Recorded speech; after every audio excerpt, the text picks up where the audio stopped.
1994. A German archaeologist kneels on a limestone ridge in southeastern Turkey. For 30 years, the academic world walked past what he's looking at now. Broken slabs, scattered across the surface. Everyone assumed medieval cemetery. Schmidt sees something else. These aren't gravestones. They're the tops of pillars, T-shaped, carved, deliberately buried, sticking out of a mound 300 meters wide, 770 meters above the plain. An artificial hill, built by human hands. Before the wheel, before writing, before the first domesticated grain. What he found would force archaeologists to rewrite the timeline of human civilization. The people who built it left grinding stones, shell-inlaid carvings, and a way of organizing the world in stone that took us 11,000 years to fully read. We've excavated less than 5% of it. What that 5% contains, that's what this video is about. The people who built Göbekli Tepe didn't come from somewhere else. They were already here. Inheritors of the Natufian culture, sharpened by millennia of life along the rivers and ridges of Upper Mesopotamia. They hunted migrating gazelle herds in the thousands. They ground wild wheat on stone. They had ideas about what a community owed its dead and its gods. These people carved limestone pillars up to 5.5 meters tall. They raised circular enclosures, and the central points of those enclosures form a near-perfect equilateral triangle, 63 feet to a side. This wasn't accidental. And Göbekli Tepe wasn't alone. Karahan Tepe, Sabres, sites across the plateau, all speaking the same symbolic language, the same ribbed figures, the same sewn mouths. None of it was meant to be temporary. For decades, one story dominated. Göbekli Tepe was a cathedral in the desert, a sacred site. Pilgrims came, pilgrims left. Nobody lived here. Klaus Schmidt himself said it. Then the deeper excavations began. Beneath the monumental enclosures directly on the natural bedrock, they found something no cathedral hypothesis had predicted: multi-phase domestic structures, dating to 9,300 BCE, storage areas, working zones, dense refuse from daily life. These weren't pilgrims passing through. These were residents. A permanently inhabited settlement where household production and monumental ritual existed side by side. The cathedral hypothesis didn't collapse overnight. It shifted, site by site, excavation season by excavation season. But it shifted. Göbekli Tepe was never one site. It was a node, the most visible point in a web of related architecture, art, and belief, stretching 200 kilometers across the Şanlıurfa Plateau. Each site spoke the same language, but with a different accent.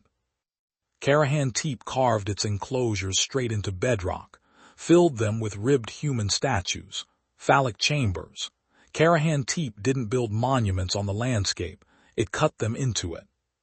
Sabres wove the same symbols into domestic courtyards, the sewn mouth, the exposed rib cage, not in a temple, in the places where people cooked and slept. The highland centers changed earliest. The lower plains held longer, smaller structures, less monumental, but the same ideas underneath. This wasn't one unified temple culture radiating from a sacred hill. It was a mosaic, related communities, distinct expressions, one shared symbolic world. Then the internet found Göbekli Tepe. And some people saw something the archaeologists hadn't: a star map, a comet strike memorial, an astronomical clock encoded in stone 12,000 years ago. It spread fast, it felt true. Here's what the models left out. Pillar 43, the vulture stone, is the centerpiece of the comet strike theory, a headless figure, mass human extinction encoded in relief. Except the figure has an erect phallus.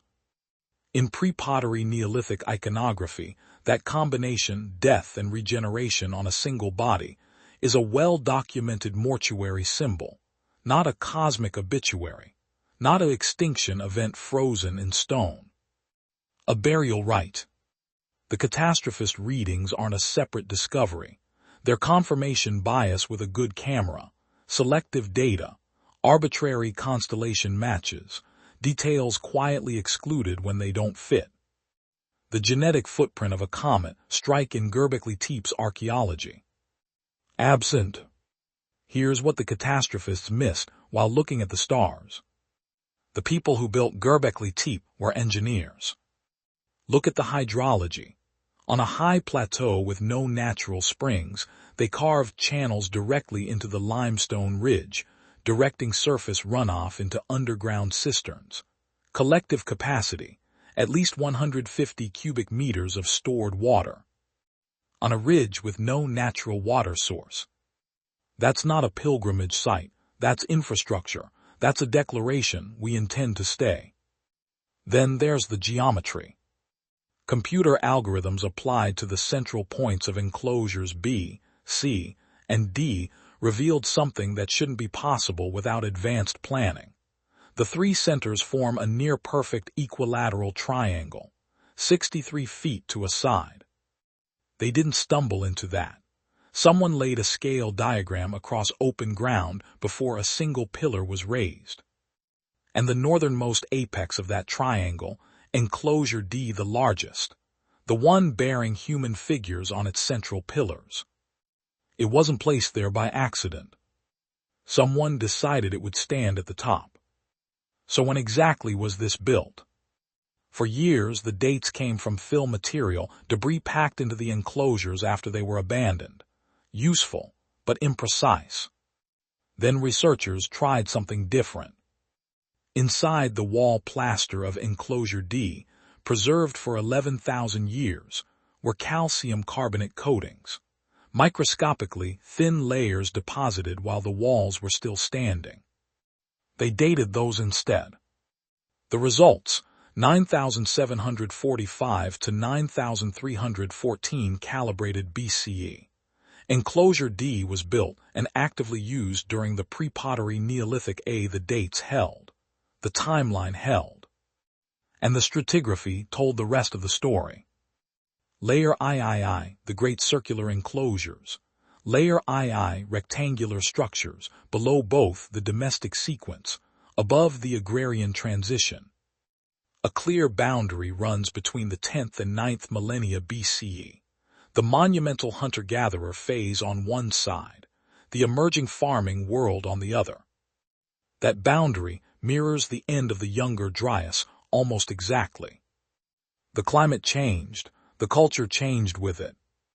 And beneath it all, directly on the natural bedrock, those multi-phase domestic structures, dated to 9,300 BCE. One reading of that evidence cuts against every cathedral model that came before it. The builders didn't visit Potbelly Hill. They lived there. The symbols remembered what the excavation reports almost missed. Look at the pillars, belts carved into their shafts, hands folded across an abdomen. These aren't decorations. They're bodies. The pillars are people. And the language they speak runs across 200 kilometers of plateau without a single written character. The ribbed motif, the exposed rib cage, appears at Sabers, at Göbekli Tepe, at Karahan Tepe, always the same meaning, death and transformation. A shared visual word, cut in stone. Even the names carry memory. Göbekli Tepe, Potbelly Hill, is a Turkish name.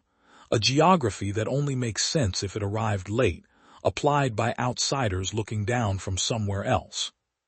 The older Kurdish name is Zarabreshkir. Wish Hill. That name traces to something more intimate, more continuous, a community that never fully forgot what stood on that ridge, even after 11,000 years. The region had a language before language existed. It was carved into limestone, and it's still there. Here's what we actually know. The Natufian inheritors laid the first courses. The hunter-gatherers of the Jurmush Range cut the geometry into bedrock and raised the pillars. The residents of 9300 BCE deepened what came before: storage areas, working zones, cisterns holding 150 cubic meters of intention. The Taş Tepeler communities braided the plateau into a regional symbolic whirl stretching 200 kilometers in every direction. The catastrophists arrived last, and read their own reflection in the stone. This isn't an impossible timeline. It isn't a timeless mystery. It's a stratigraphy. Layer by layer, season by season, enclosure by enclosure, the picture keeps getting more precise, more domestic, more human. These weren't pilgrims. They weren't priests serving a cathedral in the desert. They were people who needed water, planned in geometry, carved their dead into limestone, and built something that outlasted every civilization that came after them. We've excavated 5% of it.